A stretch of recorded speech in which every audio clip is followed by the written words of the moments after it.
السلام علیکم ورحمۃ اللہ وبرکاتہ۔ دوستو اور عزیز ساتھیوں، ہم تہ دل سے استقبال کرتے ہیں ہمارے چینل حقیقت اردو نیوز پر۔ دوستو، آج کی اس ویڈیو میں ہم بات کرنے والے ہیں کہ بہت سے لوگوں کو یہی سوال رہتا ہے۔ کچھ لوگ کہتے ہیں کہ عورتوں کا تبلیغ جماعت میں جانا ٹھیک نہیں ہے، کچھ لوگ کہتے ہیں کہ عورتوں کا تبلیغ جماعت میں جانا صحیح ہے۔ سب سے پہلے دوستو، ہم دارالعلوم کراچی کا ایک فتویٰ آپ کے سامنے پیش کرتے ہیں، اس کے بعد تفصیل سے بات کرنے والے ہیں۔ السلام علیکم۔ کیا فرماتے علماء اکرام؟ قرآن و حدیث کی روشنی میں اس سوال کا جواب ہے کہ عورتوں کا جماعت میں جانا کہاں تک درست ہے۔ اب دوستو جواب سنیے۔ واضح ہو کہ دین سیکھنے کی ضرورت جس طرح مردوں کو ہے، اس سے کہیں زیادہ مستورات کو بھی ہے، کیونکہ وہی گود بچے کھیلے اول تو تربیت کا کام سر انجام دے کر اس کا متقی و پرہیزگار، فاسق و فاجر ہونے تک اثر انداز ہوتی ہے۔ لہذا مکمل شرعی پردہ کا لحاظ رکھتے ہوئے اپنے محرم کے ساتھ جانا بلا شبہ جائز اور درست ہے۔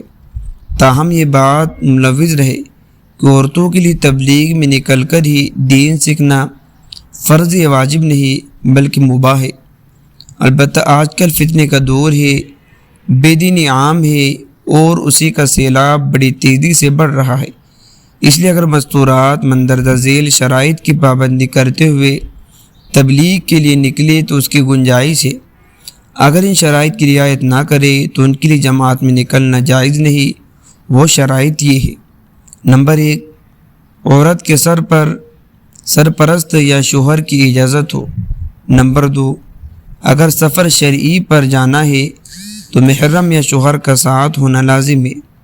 نمبر 3، کسی فتنے کا اندیشہ نہ ہو۔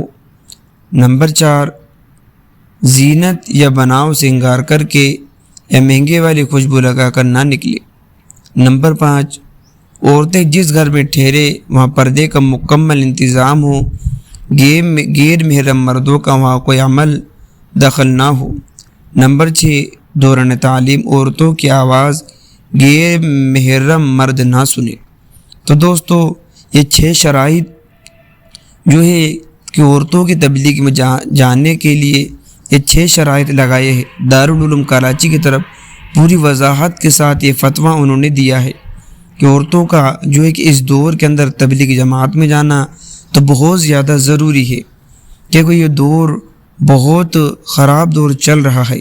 اس دور میں عورتوں کو تبلیغ جماعت میں جانا درست ہے، لیکن جو 6 شرائط پیش کیے ہیں ان شرائط کے ساتھ ہی عورتیں تبلیغ جماعت میں جا سکتی ہیں۔ ملتے ہیں نیکسٹ ویڈیو میں۔ السلام علیکم۔